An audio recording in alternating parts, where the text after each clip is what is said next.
Olá, seja bem-vindo ao meu canal, eu sou Robert Cronos e hoje a gente vai falar do 6º episódio da primeira temporada de Dark.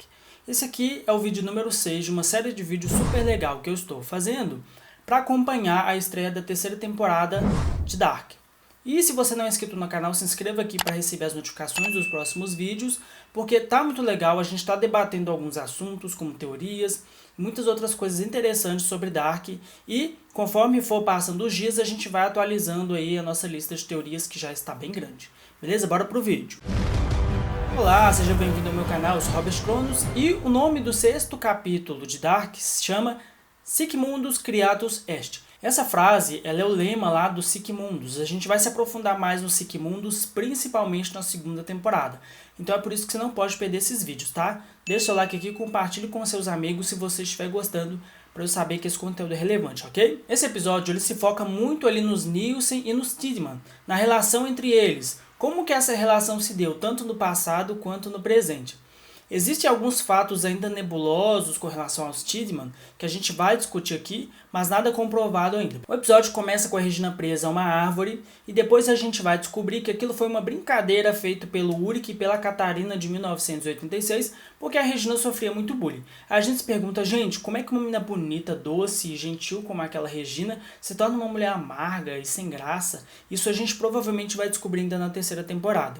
Só que acontece que existe uma teoria muito interessante, que é o seguinte, o Ulrich descobre que na época lá do sumiço do Mads, que é como a gente estava falando no 2º episódio aqui dessa série de vídeos, o Ulrich descobre que o Tronte Nilsson, né, que é o pai dele, estava traindo a mãe dele com a Cláudia. Eles eram aquelas duas crianças que estavam juntas lá em 1954, eles vão aparecer mais pra frente ainda, a gente vai falar sobre isso. Mas aí ele percebe que tudo isso tinha muito a ver ali, que ele estava traindo. E existem teorias de que, na verdade, a Regina é filha do Tronte com a Cláudia. É por isso que a gente não sabe nada sobre o pai da Regina, por isso que não é nem citado, nem falado nada. Então é bem provável que seja isso. O que você acha dessa teoria? Comenta aqui embaixo. E, inclusive, isso diz respeito a por que a Regina vai continuar viva depois do apocalipse. A gente percebe que ela é uma das pessoas que está lá no bunker e é possível que ela ainda tenha algum papel ali a desempenhar. Pode ser que isso ainda seja uma coisa relevante para a série, tá bom? A saber. E por falar em Regina, o diagnóstico da Regina sai. Isso provavelmente tem a dizer que ela não vai sobreviver muito ali depois do apocalipse que acontece no final da 2ª temporada. Nesse episódio a gente tem a Martha surtando com a mãe dela, jogando umas verdades ali na cara, jogando papel na cara de todo mundo, jogando papel no chão, e ela começa a fazer isso mais vezes, demonstrando aí que a rebeldia dela vai se tornando cada vez mais crescente ao longo da série. E também a gente tem o Ulrich indo lá confrontar o pai dele para poder perguntar por que o pai dele estava agindo daquela forma, por que o pai dele estava agindo tão estranho, principalmente ali com relação ao sumiço do Mikkel, e o roteiro continua dando a entender que ele possa ter alguma coisa a ver e continuar agindo de uma maneira estranha. Mas aí a mãe dele chega e fala, não é isso não, que não sei o que, mas a gente sabe muito bem que tem a ver sim, mas não é da maneira como a gente imagina. Você lembra da questão da mágica? Que a série continua nos enganando, colocando pistas falsas, e o roteiro ele vai fazer isso diversas outras vezes, a gente ainda vai discutir muito sobre isso aqui nessa série. Um diálogo muito interessante acontece entre a Regina e o Ulrich, que prova ali que existe todo esse ódio entre os Tiedemann e os Nielsen, que é uma coisa que já vinha se desenrolando, dos conflitos que existiam entre o Ulrich e o Egon, e tudo isso vai acontecendo, e a Regina, por algum motivo, ela nutre um ódio muito grande pelos Nielsen. Isso ainda não foi totalmente explicado pela série, a gente ainda vai entender mais sobre isso, mas esse diálogo é interessante porque a Regina ela já joga a bomba pra Cachorrana. Cachorrana foi o apelido que eu dei pra Hannah porque ela é bem cachorra. Se você concorda comigo, comenta aqui embaixo. Quem você acha que é mais cachorra na série? A Hannah ou a Gretchen? Eu acho que é a Hannah. Vou chamar ela de Cachorrana aqui, ok? E é interessante porque o roteiro ele constrói muito bem essa questão. Porque você percebe que ele, através dos diálogos, eles colocam situações sem ser de uma maneira tão expositiva, sem vomitar tanto. Existem, logicamente, alguns diálogos expositivos, mas todos eles são muito necessários para a série. E nesse caso, foi um diálogo mais expositivo, mas que deu clareza a fatos muito interessantes.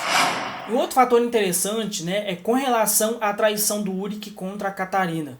Que aí o Ulrich trai a Catarina com a Hannah, e eles ficam lá e tal, e desde mais jovens já tem toda uma construção, toda uma situação ali que é colocada, que é falada, e que a gente vai percebendo que o roteiro vai dando essas sutilezas. Porque assim, eu vou falar um pouco mais sobre isso mais adiante, mas o roteiro ele tem a sua camada surface, que é essa camada onde acontecem esses conflitos, traição da Hannah, os problemas do Uric com a Catarina, os vários outros problemas familiares que acontecem nos 3 momentos distintos, 1953, 1986 e 2019, e o roteiro trabalha isso muito bem, de maneira sutil, sem pressa, sem desespero, e é o que deixa a série ainda mais rica. Só que aí a gente tem os outros detalhes que acontecem nas camadas inferiores, que são o que realmente tornam Dark aquilo que é. E aqui uma coisa interessante, o Jonas ele descobre finalmente a passagem, e mais adiante a gente vai perceber que o Jonas do futuro ele fechou aquela passagem. E o que é mais legal? A gente descobre que aquela passagem é só aquela porta e o túnel. Olha pra você ver que louco. E como ele tem aquele buraco de minhoca, eu vou até deixar no quadro aí pra vocês verem, aquelas outras 3 partes elas se criaram automaticamente.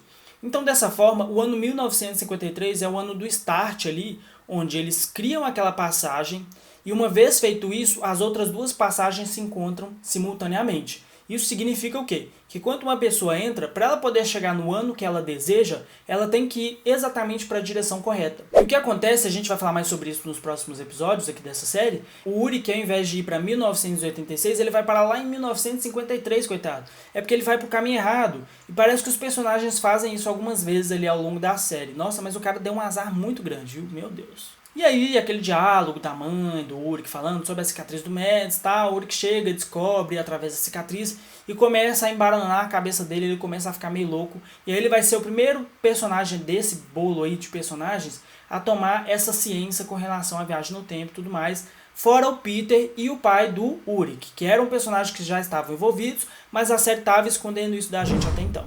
E esse vídeo é mais sobre isso mesmo, eu gostaria de saber o que você achou, o que você está achando desses vídeos, se você está acompanhando, se você tem teorias interessantes para falar sobre isso, eu gostaria de saber a sua opinião, então comenta aqui embaixo, não se esqueça, ok? E ó, não se esquece aqui de se inscrever no canal, de curtir esse vídeo, compartilhar com seus amigos e clicar no sininho das notificações, beleza? É isso, eu agradeço muito que você tenha assistido o vídeo, até o próximo vídeo, tchau!